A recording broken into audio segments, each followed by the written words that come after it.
ఇప్పుడు క్రియాయోగా అనేది మీరు చెప్పారు కదండి. అవును. సో ఇది ఆ, నిరవి టీవీ అని చెప్పేసి యూట్యూబ్ లో ఒక ఛానల్ అండి, రవిశాస్త్రి గారు కండక్ట్ చేస్తారు. ఆ, మీకు ఐడియా ఉండే ఉంటుంది.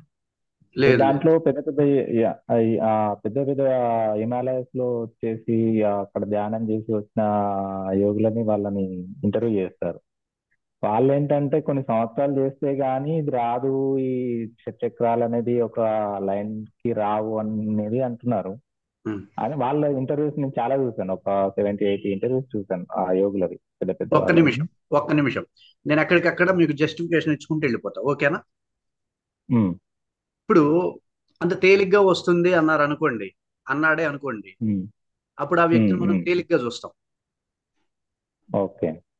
సైకాలజీ ఇక్కడంతా మొత్తం సైకాలజీ. ఇది చాలా కష్టం, ఈ షట్చక్రాలు చాలా కష్టం అని వాడు అంటున్నాడు అనుకోండి, అబ్బో వాడు అంత కష్టమైన సాధన చేశాడేమో అని చెప్పి వాడికి మనం అబ్బో గొప్పగా అనుకుంటాం మనం. ఓకే. ఓకే. అర్థమైందా? వాడు ఓకే. సైకాలజీ ఉపయోగిస్తున్నాడు, వాడు సన్యాసి ఎట్లా అవుతాడు? ఉమ్, ఇది చాలా కష్టం, ఇది చాలా కష్టం అనగానే మనకి తెలియకుండా అమ్మా అంత కష్టమైనది ఏం చేశాడా అనే భావానికి సామాన్య ప్రజలు, తెలివి తక్కువ వాళ్ళు ఎవరైతే ఉంటారో వాళ్ళు అట్రాక్ట్ చేయడం కోసం వాడు ఆ మాట్లాడుతారు. నిజానికి సాధన చాలా తేలిగ్గా ఉంటుంది, లాజిక్ తెలుసుకొని చేయాలి. అర్థమైంది? ఓ- ఓకే. ఇంకా నెక్స్ట్ ఏంటంటే అండి, ఇప్పుడు ఈ చక్ర సాధనలో దీంట్లో సైడ్ ఎఫెక్ట్స్ కూడా ఉంటాయని చెప్పేసి కొంతమంది చెప్పంగా విన్నాను నేను. అంటే ఫ్రెండ్స్ అని రిలేటివ్స్ అని కాదు, ఉమ్, ఈ ఓకే. స్క్రోలింగ్ లోనే, నేను యూట్యూబ్ చెప్తాను స్క్రోలింగ్ నేను లోనే చెప్తాను నేను విన్నాను. నేను చెప్తాను ఉమ్, సార్. సైడ్ ఎఫెక్ట్స్ లేకుండా ఈ ప్రపంచంలో ఏ ఒక్క పని జరగదు. ఓకే. కారు డ్రైవింగ్ ఉంది, సైడ్ ఎఫెక్ట్స్ లేకుండానే ఉమ్, కార్ డ్రైవ్ చేయగలుగుతారు ఎవరు? లేదండి. విమానం వెళ్తున్నాం, సైడ్ ఎఫెక్ట్స్ ఉండవా? ఉంటాయి. మీ ఇంటి బయట మెట్లు దిగుతున్నారు, సైడ్ ఎఫెక్ట్స్ ఉండవా? ఉంటాయి. ఉంటాయి. ఆహారం తింటున్నాం, సైడ్ ఎఫెక్ట్స్ ఉండవా? 100% ఉంటాయి. మంచినీళ్ళు తాగుతాం, సైడ్ ఎఫెక్ట్స్ ఉండవా? నిద్రపోతాం, సైడ్ ఎఫెక్ట్స్ ఉండవా? ఉంటాయి. ప్రతి పనిలోనూ సైడ్ ఎఫెక్ట్స్ ఉంటాయి, ఎప్పుడు ఆ పనిని నువ్వు సక్రమంగా చేయను. ఓకే. కాకపోతే ఇట్లాంటి సాధనల్లో ఏంటంటే అవి లైఫ్ మీద ఇంపాక్ట్ చూపిస్తాయి కాబట్టి అవి చాలా కీలకమైనటువంటి అంశాలు. సాధన కూడా నువ్వు స్పష్టంగా తెలుసుకొని, ఉమ్, కార్యకారణాలు తెలుసుకొని, ఏది ఉమ్, సిద్ధాంతపరంగా శాస్త్ర ప్రమాణాలతో నువ్వు వెళ్తే ఏమీ జరగదు. సైడ్ ఎఫెక్ట్స్ లేని జాబ్ ఏదన్నా ఉంటే అది సాధన ఒక్కటే. ఉమ్, సృష్టిలో అన్నిటికీ సైడ్ ఎఫెక్ట్స్ ఉంటాయి, సాధనలో సైడ్ ఎఫెక్ట్స్ ఉంటాయి. వీడు సరిగ్గా చేయకుండా, వీడు రాంగ్ గా చేసి, శాస్త్ర ప్రమాణాలు లేకుండా ఎట్లా పడితే యథా యథా అభిమత ధ్యానేషు అన్నట్టు వాడి ఇష్టం వచ్చినట్టు వాడు చేసేసి దీని సాధనలో సైడ్ ఎఫెక్ట్స్ వచ్చినాయంటే తప్పు కదా. సాధన అనేది చాలా తేలిగ్గా ఉంటుంది, కాకపోతే వాడు స్పష్టత లోపించడం వల్ల సైడ్ ఎఫెక్ట్స్. ఓకే. ఇంకా అంటే ఇప్పుడు ఈ క్రియ పర్టికులర్ టైంలో చేసుకోవాలా అండి? అంటే ఎర్లీ ఇన్ ద మార్నింగ్, లేదు అంటే ఆఫ్టర్నూన్ అని, నైట్ అని, ఏకాంత ప్రదేశం అని అలా ఉంటుందా, క్రియాయోగాలో లేదంటే? క్రియాయోగాలో 4 విధాలుగా ప్రాక్టీస్ ఉంటుంది. ఓకే. మనకి బాడీ, మైండ్, ఇంటెలిజెన్స్, సోల్ అని 4 ఉన్నట్టుగానే ఈ నాలుగింటిని ఏకం చేసేటటువంటి సాధన కాబట్టి క్రియాయోగం అనేది బాడీ, మైండ్, ఇంటెలిజెన్స్, సోల్ ఈ నాలుగింటిని ఒక తాటి మీదకి తెస్తుంది క్రియాయోగం అనేది. సో మ్మ్. అందుకని క్రియాయోగం అనేది ఫిజికల్ పర్స్పెక్షన్ లో కనుక మీరు సాధన చేసినప్పుడు సమయం ఉంటుంది, అది రోజు మొత్తం మీద 10 to 10 minutes 20 minutes మించి ఉండదు. మ్మ్. ఎప్పుడైతే సాధన మైండ్ దాకా వెళ్తుందో అప్పుడు 24 hours ఉంటుంది. మ్మ్. ఎప్పుడైతే ఇంటెలిజెన్స్ ని ప్రయోగిస్తామో అప్పుడు స్మార్ట్నెస్ తో సాధన చేయాల్సి ఉంటుంది. మ్మ్. ఎప్పుడైతే సోల్ తో వెళ్తామో అప్పుడు సాధనని విరమించవచ్చు, సాధన ఉండదు ఇంకా. మ్మ్. మ్మ్. ఇలా 4 పద్ధతులు ఉంటాయి క్రియాయోగంలో. ఈ నాలుగింటిని మనం తెలుసుకోవాలి, ప్రతిదీ స్పష్టంగా తెలుసుకొని మ్మ్. సాధన చేయాలి. ఓకే. నెక్స్ట్ అండి, ఇప్పుడు అంటే ఈ క్రియాయోగ ప్రాక్టీస్ చేసేటప్పుడు ఏమైనా ఫుడ్ రెస్ట్రిక్షన్స్ కానీ అలా ఉంటాయండి, ఏమీ లేవు, అలవాట్లకు సంబంధించి? అస్సలు లేవు.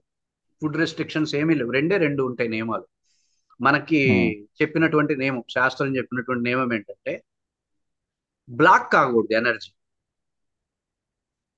ఓకే. రెండోది డ్రాప్ కాకూడదు, ఎనర్జీ డ్రాప్ అవ్వడం కానీ ఎనర్జీ బ్లాక్ అవ్వడం కానీ జరగకూడదు. అలా గనక జరిగితే మనం ప్యూర్ వెజ్ తిన్నా కూడా క్రియాయోగంలో పెద్ద పాపం చేసినట్టు. మ్మ్. సో ఈ రెండు నియమాలు ఉంటాయి క్రియాయోగం, అంతే, అంతకు మించి ఉండదు. అది ఎలా తెలుస్తుంది గురువు గారు? బ్లాక్ అయినట్టు కానీ డ్రాప్ అయినట్టు కానీ మాకు తెలుస్తుందా? మీకు మాది చెప్తాం మాకు మేము, తెలుస్తుందా? మీకు చెప్తాం, ప్రోగ్రామ్ లోనే చెప్తాం. ఏ అంశాల వల్ల ఎనర్జీ డ్రాప్ అవుతుంది, ఏ అంశాల వల్ల ఎనర్జీ బ్లాక్ అవుతుంది. ఒకవేళ బ్లాక్ అవ్వగానే వెంటనే కనుక మనం యాక్షన్ తీసుకుంటే వెంటనే అన్బ్లాక్ చేయొచ్చు. ఎనర్జీ డ్రాప్ అవ్వగానే వెంటనే క్రియని అనుష్ఠానం చేస్తే వెంటనే ఎనర్జీని ఎనర్గైజ్ చేసుకోవచ్చు. ఉమ్. సో ఆ విధమైనటువంటి అంశాలు మేము గైడ్ చేసేస్తాం ప్రోగ్రామ్ లోనే, శిక్షణ ఇచ్చే సమయంలోనే గైడ్ చేస్తాం. ఓకే. ఇంకా ఉమ్.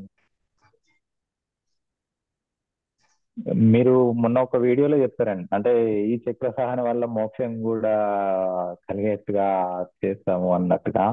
ఉమ్. మోక్ష సాధన అనేది అసలు కలియుగంలో పాసిబుల్?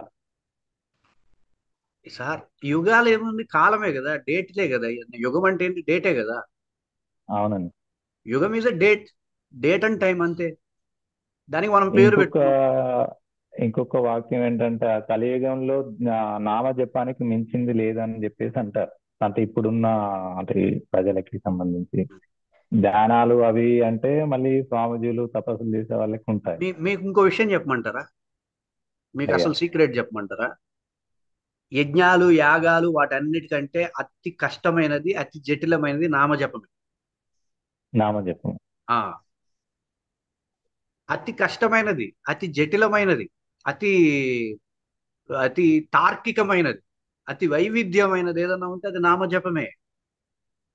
ఓ యజ్ఞం చేయమన్నారు ఆహా. అనుకోండి, యజ్ఞ క్రమం ఉంటుంది, యజ్ఞ విధానం ఉంటుంది, ఎలా చేయాలో ఉంటుంది, చేసేసుకుంటూ వెళ్ళిపోతాడు వాడు. కానీ నామం ఎవరిని చేయాలి, ఎప్పుడు చేయాలి, ఎక్కడ చేయాలి, ఏ నామం చేయాలి, ఇన్ని వస్తాయి. ఉం. ఏం చేస్తారు మీరు? ఏదో అర్థం ఒక నామం పట్టుకొని చేసినా సరిపోతుంది అన్నట్టు కుదరదు కదా, అది చెప్తారండి. అట్ట కుదరదు కదా. నామం రామ అంటే అని ఏంటి? కానీ. ఫస్ట్ నామం అంటే ఏంటి? ఫస్ట్ ఉం. నామం అంటే ఏంటి చెప్పమనండి. నామం అంటే ఏంటి? ఏ నామం చెప్పాలి? 100 నామాలు ఇస్తే ఏ నామం చెప్తాం? నామం సహస్రనామాలు. నామస్మరణే పెద్ద టాస్క్ వీటన్నిటికంటే, మీరు చూసుకోండి కావాలంటే. ఉం. సో మనం ఎప్పుడు కూడా ఇది తేలిక, అది చిన్నది, అది పెద్దది అదేం ఉండదు. తవ్వుతూ వెళ్తే అన్నిట్లోనూ పెద్ద గుంతలే ఉంటాయి. అర్థం, అవును. యజ్ఞానికి ఉండే స్థాయి యజ్ఞానికి ఉంటే నామస్మరణానికి ఉండే లాజిక్ దానికి ఉంటుంది. కాబట్టి ఇక్కడ లాజిక్ తో వెళ్ళాలి. అక్కడ విధానం ప్రకారం వెళ్తాం. అక్కడ ఉం. ఒక విధానం ఉంటుంది యజ్ఞానికి కానీ విధానం ప్రకారం వెళ్తే ఇక్కడ లాజికల్ గా వెళ్ళాలి. వాడికి ఉండాలిగా లాజికల్, ఆ లాజికల్ సెన్స్ ఉండాలిగా వాడికి. అర్థం అవుతుంది. అవును. సో యుగం అనేది కేవలం డేట్ అండ్ టైం అంతే.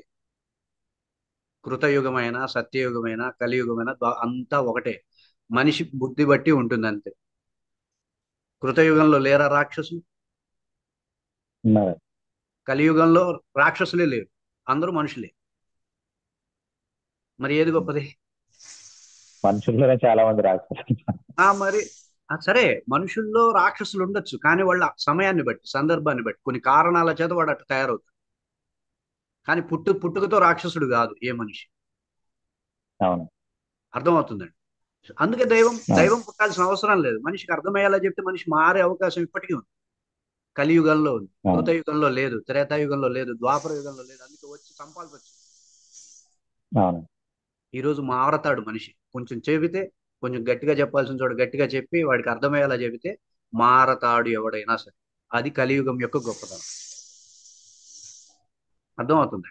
సో కలియుగం ఏమి అవును. పాప యుగమేం కాదు. అది మన పర్స్పెక్షన్ అంతే అది. అన్ని యుగాలతో పోలిస్తే ఈ యుగమే గొప్ప. ఉం. అది అర్థం చేసుకోవాలి అంతే, మానవుడు సాధనలో అది అర్థం చేసుకోవాలి. అంతేగాని ఏమీ లేదు. మోక్షం అనేది ఎవరికైనా వస్తుంది. రాక్షసులకే వచ్చింది కదా పోయిన జన్మ.